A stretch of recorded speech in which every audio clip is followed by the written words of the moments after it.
For all the news where you are. Have a very good evening.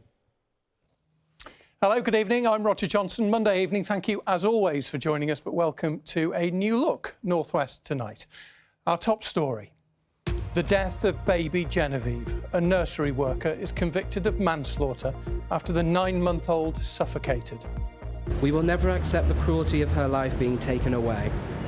She had her whole life to live and was loved so dearly by her family.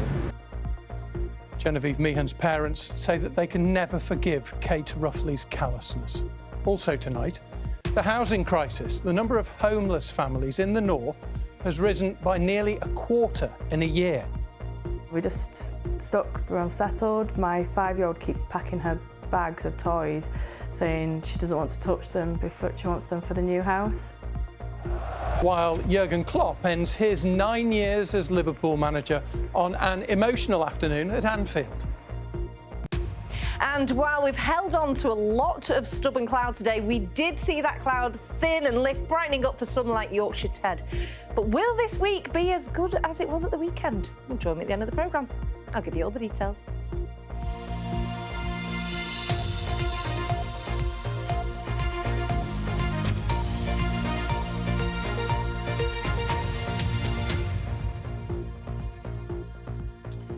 A nursery nurse who strapped a baby girl face down onto a beanbag for more than an hour and a half has been convicted of her manslaughter. 9-month-old Genevieve Meehan was also tightly swaddled and covered with a blanket by Kate Ruffley as she tried to get the baby to sleep at a Stockport nursery. Let's go live to Kevin Fitzpatrick. He's at Manchester Crown Court for us this evening. Kevin, an upsetting case. Just remind us of the circumstances around Genevieve's death. Well, baby Genevieve, who was known as Gigi to her family, died of asphyxiation at the Tiny Toes nursery in Cheadle-Hulme in May 2022. And she was under the care of Kate Ruffley, a nursery worker of 17 years' experience, who the prosecution argued took a dislike to Genevieve because she struggled to settle or to sleep. And on the day that she died, she'd only been at the nursery for a couple of weeks, but Ruffley got frustrated with her because she wouldn't go to sleep in her cot. CCTV was shown to the jury of Ruffley calling her vile before wrapping her in that blanket, swaddling her and putting her on top of the beanbag. She did look over intermittently to see if she was okay, but not close enough to realise that she wasn't breathing. And after 90 minutes, it was sadly too late. Well, outside court, police described her as callous and negligent. Genevieve should have gone home to her family that day, and it was down to the actions of Kate Ruffley that she did not. At the heart of our investigation is a family whose lives have been torn apart, siblings who will grow up without their sisters, and parents who will bear the pain of her loss for the rest of their lives. Now, Kevin, Kate Ruffley said that she had no ill will towards Genevieve and she denied being responsible for her death, didn't she? Yeah, that was the argument from the defence, but the jury was shown numerous other examples of Kate Ruffley making mean comments to Genevieve when she got frustrated with her, saying things like, "Go home, Genevieve. Genevieve, stop your whinging." She also heard her crying numerous times on that day, ignored the cries, said she was doing controlled crying. An expert said that there were multiple opportunities for her to have prevented Genevieve's death. Well, her family described their love for their little girl. We will never forgive the callousness of Kate Ruffley's actions. She was entrusted with the care of our daughter, yet she put her own convenience and selfish interests above Genevieve's life. She treated our daughter with cruelty and contempt. Now, the jury today unanimously agreed that Kate Ruffley was guilty of manslaughter. She was remanded in custody ahead of sentencing on Wednesday, and afterwards, Genevieve's family said they're now looking at the best way to remember her legacy. Kevin Fitzpatrick at Manchester Crown Court, thank you. Now, rising rents, increasing house prices, a shortage of social housing. Britain is in the grip of a housing crisis. And over the next few nights, we're going to take a look at how that is affecting us here in the North West. Katie Barnfield has been looking at some of the numbers. She's here in the studio and can tell us more. Katie. Well, yes, Roger, all this week we're going to be looking in depth at the state of housing across our region. Now, according to the latest figures, there are 7.5 million people living in the northwest. Over half of them, 63%, own their own home, many repaying a mortgage on it. Around 600,000 people, 19%, live in privately rented accommodation, paying a landlord every month, while slightly fewer than that, about 18%, or just over 500,000 people, live in social housing, either through their local council or a housing association. But in some areas, the waiting lists for social homes are extremely long, leading to a growing number of families living in temporary accommodation. That can include hostels, B&Bs and poor quality rented housing while they wait for a permanent home. I spoke to one mum in Oldham who's been stuck in temporary accommodation with her children for years.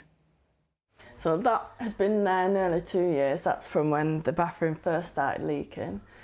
This is where Sylvie and her children have lived for over 2 years.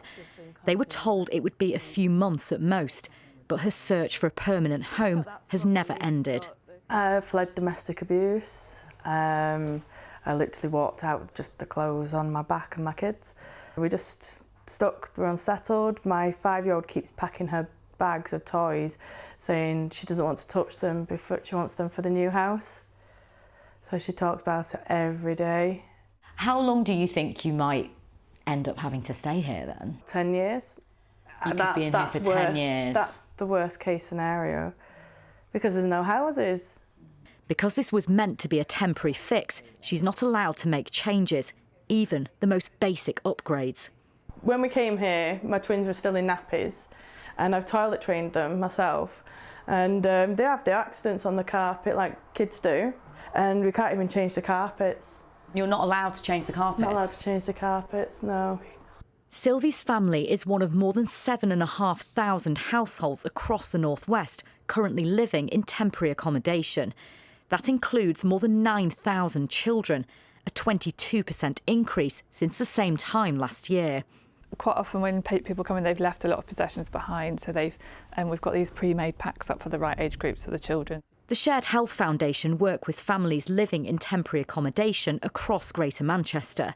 So this is the worst that we've seen it since we've been working in homelessness in the northwest. We're seeing more families coming through every week. We're seeing families who would never expected to be homeless coming through, and that's because of more people fleeing domestic violence, the cost of living crisis, no fault evictions, people coming out of the asylum system where they have been given leave to remain, all enter the homelessness system. And what impact does that have on the children who are living in that situation? We see a lot of children fall out of school, either because school is too far away and they can't get there easily, or because they've moved areas and there are no school places. More than 70% of the children in temporary accommodation across the northwest are in Greater Manchester. Mayor Andy Burnham has pledged to build 10,000 council homes in the region over the next 4 years to try and ease the problem. Some of the solutions you've put forward, building new social homes, they're long-term solutions. What can you do right now to help families in this situation who in many cases are desperate? Our councils are doing what they can to reduce the reliance on temporary accommodation and get families into permanent homes. But it is something of a perfect storm, actually, that's breaking over areas like ours. It's not right on any possible level. Oldham Council told us Sylvie's case is concerning and said, "We are deeply committed to improving the housing situation in Oldham by increasing our housing stock, enhancing the quality of temporary accommodation and supporting families in their transition to permanent housing." How do you feel thinking about the prospect that your whole family could grow up in this house? It breaks my heart. It's not what I wanted for my kids. The government told us they're giving councils £1.2 billion so they can help people move out of temporary accommodation.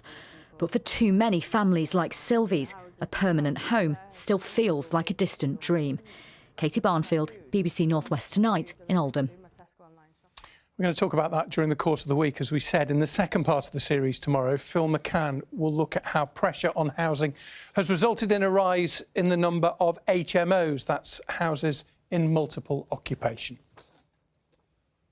Right now, let's talk about Manchester City, shall we? What a day for them yesterday. Their football fans painted the city blue last night after their team won the Premier League again for a record-breaking 4th successive season. In fact, they've won 6 of the last 7, all of them under Pep Guardiola. His future beyond next season is uncertain, but don't think City fans really care about that right now. They're just celebrating. And Ian Haslam joined them. For yesterday's must-win West Ham match, the mood was tense. I'm nervous. A bit nervous, not going to lie. I'm prepared to be put through the mill emotionally. Well, what are you feeling right now? Nervous. It could be just City as of old, couldn't it? You know. In the present, you're a machine. Man City are a machine. They just win everything. No, never complacent. So here it is, the Manchester City team bus has arrived to a rapturous showbiz-style reception. I think this is the one. I think we can't beat West Ham, then we shouldn't win 4 in a row. City! I think West Ham score, but I think we'll score more, and I think it'll be a comfortable win. 3-1. That's, people don't understand how good this is. So yeah, all praise to the whole club. It's really incredible. Champions again! Champions again! Ole, ole! Arsenal very, very close, but not close enough. Still come down to the last day, hasn't it? It's always a drama. We've done it again. I can't contain how I feel in words, you know. It's amazing. City won 4 in a row! To win 4 in a row, I'm only 24, but this is a lifetime dream. It's just unbelievable what this fella's achieved, Guardiola. He's the best. They're going to have a bus tour on Sunday evening. He mentioned Liverpool in that report. We're going to talk Liverpool as well in a minute. Richard will have a roundup of a busy weekend of sports shortly.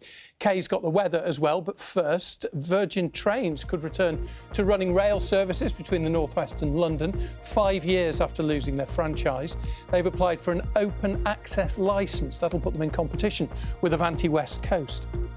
Owners of empty homes in Liverpool could face an increase of up to 300% in their council tax bills if the property's been empty for more than a decade.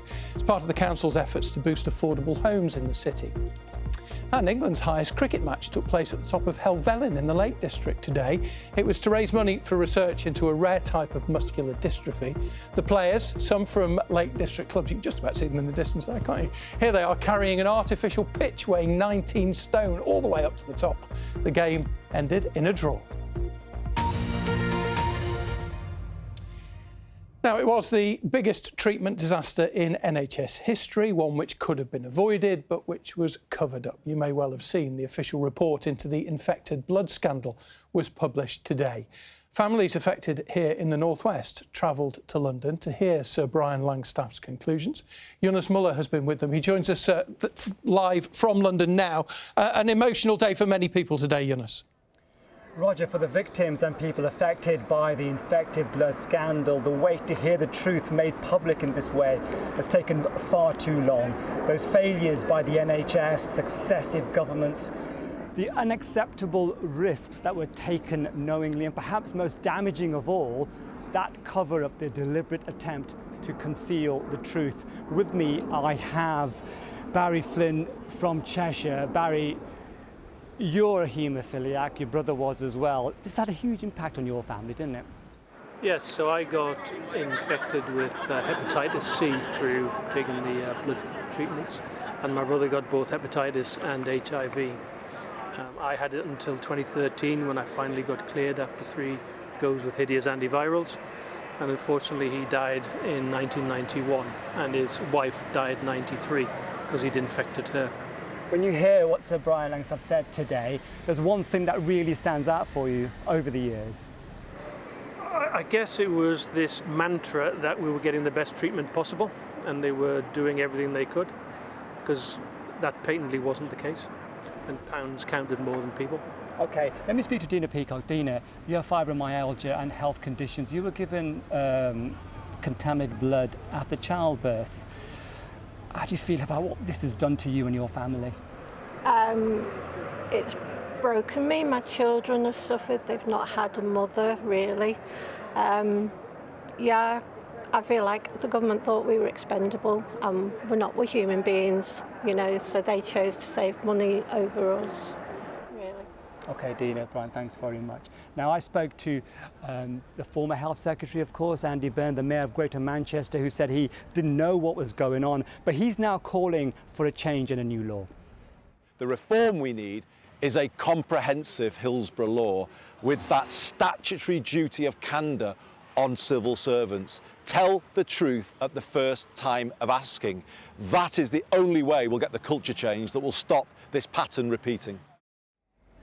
Now, the Prime Minister, Rishi Sunak, has today described this as a day of shame for the British state.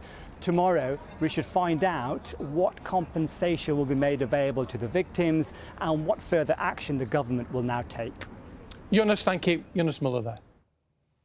Right, let's return to sport. Richard is here on the other side of the studio, your new home in front of the Tower. Talk a bit about Liverpool in a minute, but first just a nod again to Manchester City, a record-breaking weekend. Absolutely, Rog. We saw the amazing scenes, didn't we, from the Etihad Stadium earlier in the programme. 4 league titles in a row, something that's never been done. A remarkable achievement from a team that many are calling the best ever, driven by a man who's really come of age this season, the Football Writers and Premier League Player of the Year, Phil Foden. And from his interview after the game, you could see just what it means to a player who's been at the club he supported since he was a young boy. Yeah, one of the best days of my life, I think. To start the game so well with the early strike that I scored.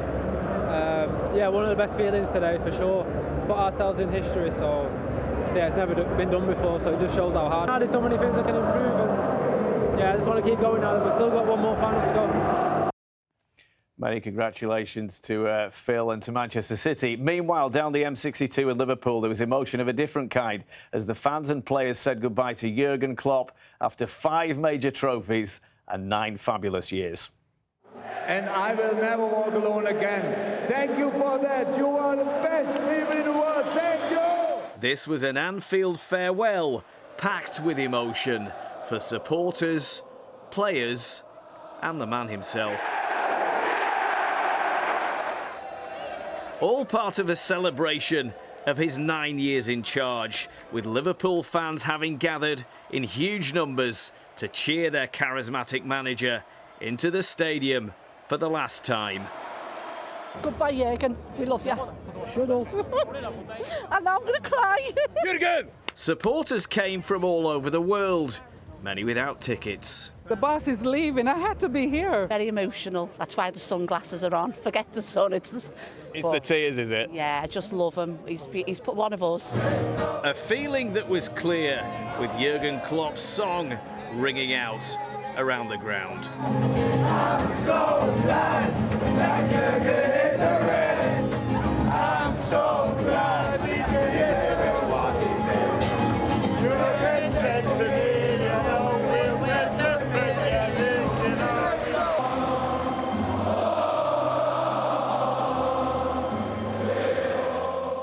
In many ways, the match its stations and tributes still to come, as the departing boss welcomed his successor in his own inimitable way. The new man, Arne Slot, will certainly have huge boots to fill in following a manager who, as he said he would, turned the whole club from doubters into believers. Somehow it felt different. It felt wonderful. I was prepared to get completely hit. I love everything about this place. Simply oozing charisma. Brought happiness to every Liverpool fan's life in the last 10 years. Tears are rolling down my face, so it's going to be like, yeah, we're devastated, aren't we? The best thing we've ever had since Shankly.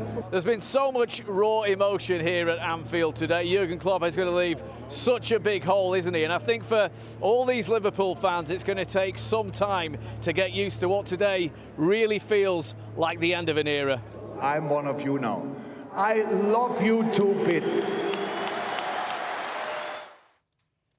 Such emotional scenes at Anfield. Not everything, though, went to plan this weekend, I'm afraid. Manchester City women lost out on the WSL title on goal difference to Chelsea, despite a 2-1 win at Aston Villa. And in the EFL, Bolton Wanderers were beaten 2-0 by Oxford in the League One playoff final, with Crewe Alexandra also falling at the final hurdle. Alex lost 2-0 against Crawley at Wembley yesterday in the League Two final. Didn't work out either for Morecambe's Tyson Fury in one of the biggest ever heavyweight fights. Tyson lost on points in a split decision against Ukraine's Alexander Usyk in Saudi Arabia. Usyk now holds all the heavyweight belts. Tyson, though, is likely to have a chance to win them back, with the pair expected to meet in a rematch. Let's hope he can do it in the rematch. We can look forward to an all-Northwest Men's Challenge Cup final as well, with Warrington Wolves joining Wigan in next month's showpiece after a thumping 46-10 victory over Huddersfield Wire, running in 8 tries in all in the women's competition. Wigan missed out, but St Helens booked their 4th final in a row. Sale Sharks are preparing for a huge semi-final as well against Bath after their 5th straight win in a row, and it was away at the champion Saracens as well. Alex Sanderson's side won by 20 points to 10 to cap an excellent few weeks. The Sharks travelled to Bath for that big last 4 clash on June the 1st. This was one of the best tries of the game as the Sharks beat Saracens in that match. Best of luck in the semi-final. And more good news to finish on as well. Lancashire have their first county championship win of the season by 60 runs, Rog, against Durham. We could fill a whole half hour with all the sport, couldn't we? Oh, we could, absolutely. Incredible. I love your big tower as well, Rich. At least that's impressive, Rog. Yeah. You can't have everything. It is. Welcome to our new home. Rich, thank you very much indeed. Right, Kay will be in the corner with the weather in just a moment. But before that, we're going to talk about Jay Flynn. You might remember the name. He found fame during the pandemic, setting up a record-breaking online quiz which attracted high-profile fans and, crucially, raised £1.4 million for charity. In fact, Jay was given the MBE. But earlier in life, Jay had found himself without a home, sleeping on a park bench in London. It was quite a comeback. Now he's written a book about his journey, and Mairead Smith has been to see him today. I mean, to be honest, it still doesn't feel real that I'm actually holding my autobiography. Most people will sort of be aware of me from during COVID, where I accidentally sort of set up a Facebook event for 40 people here in Darwin, where I live, and it kind of went viral. More than 180,000 people watched the quiz online, setting a new world record. Hi, everyone. It's been quite the journey for Jay, who spent 2 years living on the streets of London. I've gone from being helped by a homeless charity to where I am today. But all of those things that I learned through those 2 years have enabled me to be sort of the right person at the right time at the start of COVID. This book is dedicated to your son Jack. He's now 7, but he's grown up throughout this quiz, hasn't he? It's been brilliant because people have seen him grow up from what he was 2 years old when it first started to now he's 7. And people have enjoyed that journey as well, watching him become the cheeky little monkey that he is. And there were a number of celebrity faces who wanted to become involved in the quizzes during COVID. The first big one we did was with Alzheimer's Research UK, Stephen Fry co-hosting the quiz. Join me, Stephen Fry, and quizmaster Jay Flynn. I think a lot of us were ready to leave behind online quizzes when COVID ended. But you still have a following and a group that come together every Thursday and Saturday night. It is a lifeline. I mean, we have people that still get up from sort of, you know, in the UK and meet with family in Australia who get together and play together because it gives them that family time. And finally, Roger and Kay are already under a bit of pressure this evening because we are in a brand new studio, so let's increase that a little bit. Have you got a question that you hope maybe one of them can get? I love this one. So, which company distributes the most toys per year? Good luck, Roger and Kay. Mairead Smith, BBC Northwest Tonight, Darwin. We'll give you the answer when we've worked it out. After the weather, Kay is in the corner. You have a new home. Look at the space for all these gorgeous photographs, Roger. It's incredible. And actually a perfect way to show the difference in the weather today. Andy G sent this picture in. Some of us have seen this stubborn cloud today, whereas on the Isle of Man, I mean, look at that beautiful blue skies. You too can send me in your Weather Watcher pictures and you should be able to see those on the screen there. You can become a Weather Watcher or follow me on any of the socials and send your pictures in. And we can talk about the weather that's happening this week. So the weekend, beautiful, wasn't it? Gorgeous. However, this week more unsettled. We are going to see some rain around at times. So what is going on? Well, we are in what is called, in the weather world, a col, where we've got low pressure to the northwest, low pressure to the southeast, high pressure either side. We're right in the middle. But it's this area of low pressure that's developing over Central Europe we're keeping an eye on, and that could give us a headache on Wednesday. More on that in a minute. So as we head through this evening and overnight, some of us enjoying some late sunshine to end the day. We'll get cloud rolling back in during the early hours. Now, further towards the east you are, you could catch the odd isolated shower. Otherwise dry, a light breeze, temperatures between about 7 and 10 degrees, so a little cooler than it has been. Best of the sunshine first thing, particularly for Cumbria, the Isle of Man. It'll cloud over. We'll see some showers. Now, some of these showers could be heavy, a bit thundery, but into the afternoon, a good deal of dry weather, albeit fairly cloudy, with temperatures between about 17 and 20 degrees. So actually that is still above average for the time of year. Here's that area of low pressure pushing in. Now, timing, exact track of this low pressure system is uncertain at this stage. If we scoot across, this is what we're thinking at this stage. An all right start for some, but the rain starts to sweep in. So we are expecting some heavy downpours. Like I said, timings, exact location of this rain is to play for. I will keep you up to date. It looks to be, at this stage, calmer, wait for it, for the bank holiday weekend. Bit of an upgrade from the broom cupboard, isn't it? I know, look at all this gorgeous sofa space, Roger. Sensational, isn't it? So which company distributes most toys every year? Me, obviously. Yeah, Crudes and Ink. It's McDonald's. They give them away free with all the kids' movies. Oh, yeah. Anyway, thank you for joining us for a New Look Northwest tonight. Have a great evening. Steve Saul is here at 10:30. Good night. Bye-bye.